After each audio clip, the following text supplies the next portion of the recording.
So it's me again, your Ate Jaja, no edit, no filter, just me. So for today's vlog, ayan, another vlog na naman. So this vlog is about mga pangarap, pursuing your dreams and goals. So ayan, nabasa nyo na may title, di ba?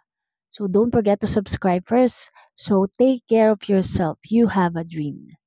So yes guys, kapag may pangarap ka, you must take care of yourself first.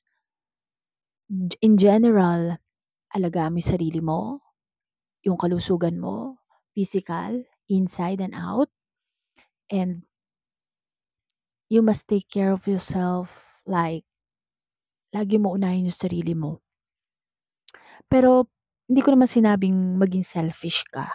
What I'm trying to say is, self-love, alright? Self-love. Pero pag naman, ako naman, bilang tao, nagiging selfless din ako. Kahit minsan, hindi mo alam wala ka na para sa sarili mo, gaya sa mga friends, sa families, nagiging selfless. Even sa mga hindi ka kilala. Pero may time na hindi rin naman din ako perpekto, hindi ko nagagawa lahat para sa mga tao. But then I pray that marami din tumulong sa kanila.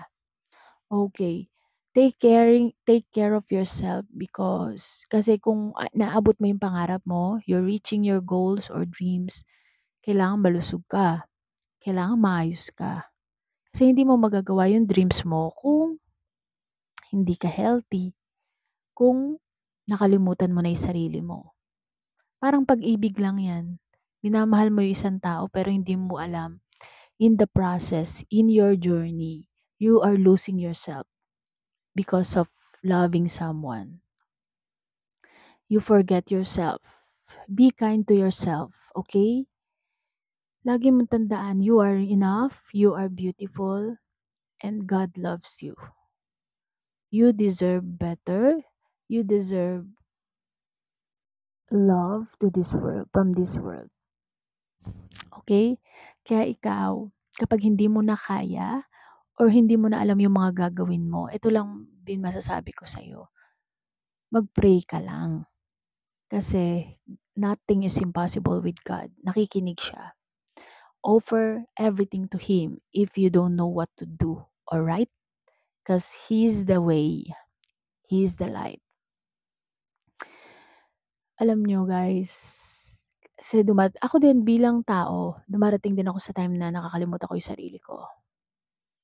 But then, ang hirap din talaga minsan yung time management. But the thing is, yun nga, kailangan mong matutunan yung discipline yourself, loving yourself. Kapag na-discipline mo yung sarili mo, andun papasok yung loving yourself, time management, and ayan, taking care of yourself. Kasi kapag wala kang discipline, talagang magugulo yung schedule mo. Magugulo yung mundo mo. O, diba? And kailangan din mag-pray ka lagi kasi siya yung andyan para sa'yo lagi and hindi ka niya iiwanan.